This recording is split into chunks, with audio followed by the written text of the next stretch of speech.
this chapter, I will show you the best setups for black background photos. Editing easy. The best and easiest way is to put your model in the entrance of the barn aisle.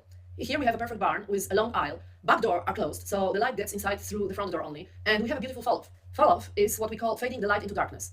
So here, if we have our model exactly where the girl is standing now, the head of the horse will be well lit, whilst his body will naturally get darker and darker. It's a perfect setup using only natural light. So here you have a layout drawing where exactly to place your horse. Your horse should stand just in the entrance to the barn, and the dark, unlit part of the aisle should be behind him. It will make this darker background, which will make our editing easy. What's important here? Choose the time of the day when there's no direct sunlight hitting the horse, or choose the day with overcast sky. Why it's so important? Because we want to avoid this. Harsh shadows, the ones with hard edges, are ugly and not flattering for our model. And the worst of them are those casted by the horse on himself, like here, where the horse's head casts the shadow on his neck and chest. It is possible to photograph with full sun, but you are restricted to some poses where the shadow is minimal, or you have to use reflectors to brighten those shadows. But this requires a little more knowledge and equipment. The overcast sky works like a huge softbox, diffusing light and making it gentle and flattering for portraiture. Using barn aisle, or any big barn with dark interior and big doors, is totally foolproof and easy. Placing the horse in the aisle also makes it easier for you and the horse's handler, since the horse's space is restricted and he can't move too much sideways. Now, if you'd like to avoid fall-off and have the whole horse's body evenly lit, you have to place him in front of the barn instead inside. This way, some light will come from the sides and you won't have the fall-off.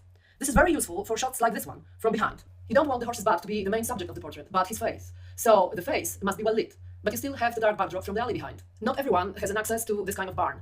I live in England, and we call this kind of barn American barn. And to be honest, it is not very popular here. The most common are English stables, which look like this. Every horse has their own stable box with their own door, so no aisle. So now I will show you what to do if you don't have an aisle to use. You may use any barn or indoor arena's entrance. Just make sure that all doors on the opposite side are closed.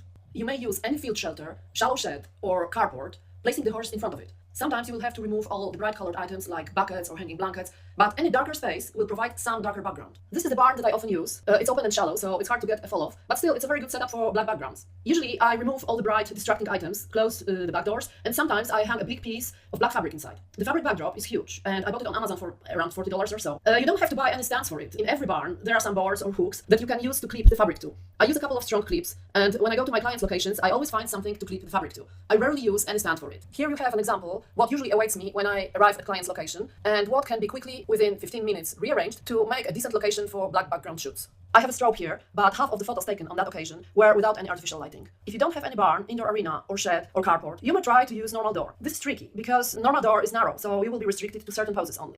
Far from ideal, but still better than nothing. If you don't want to be restricted by a narrow door, you may try to place your model against any dark background. Try to find a dark wall, or a dark line of trees, or shrubs, or any place that is darker than its surroundings. Place your horse in front of it.